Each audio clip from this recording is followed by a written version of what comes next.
Hare Krishna. Circumstantial anxiety can be addressed materially, but existential anxiety needs to be addressed spiritually. We live in an age of increasing anxieties. Anxiety related disorders are dragging more and more people to psychologists and psychiatrists.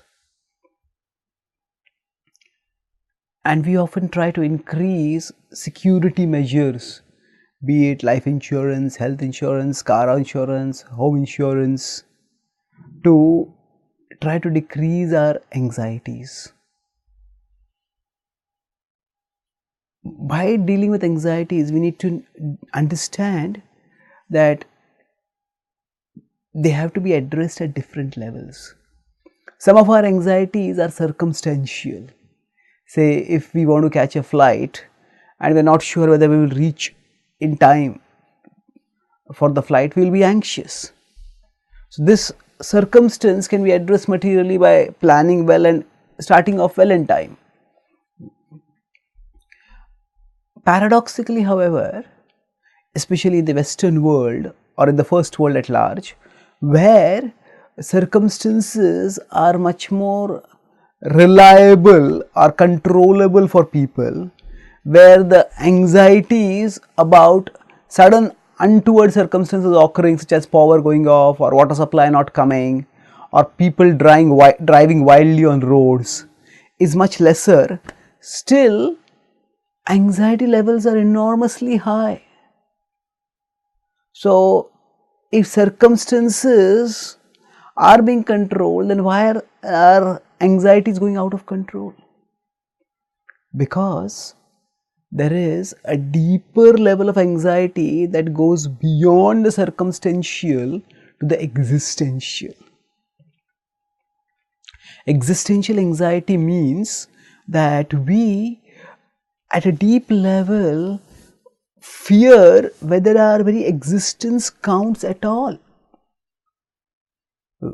We exist in this world under the shadow of non-existence.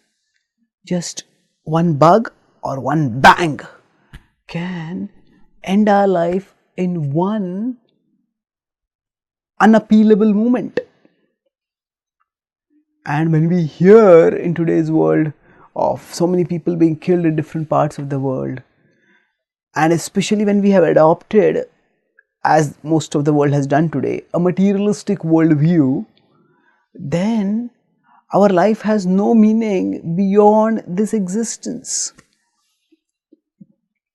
So, our existence itself doesn't count. We are simply bags of biochemicals, come alive for some time, flapping around, only to fall eventually. And when we seek worldly pleasures as life's goal, and when we feel those pleasures are either achievable or non-achievable, but are ultimately going to be lost, we start worrying, what does it count at all? So Krishna says in the Bhagavad Gita 16.11 that anxiety is intrinsic to the materialistic worldview. Chintam parimeyam cha pralayantam upashritah kamopabhoga parama etavaditi nischitah. So 16.11 states that Chinta, anxiety, is immeasurable and interminable till the moment of death for those who think that matter is all that matters. Material pleasures are the only pleasures that count. So this existential anxiety needs to be addressed spiritually by gaining spiritual knowledge and spiritual realization. When we study the Bhagavad Gita and follow the Bhagavad Gita's guideline to practice yoga, especially Bhakti Yoga, then we understand that we are at our core souls, who are parts of the whole Krishna, and we are on a multi-lifetime journey of spiritual evolution.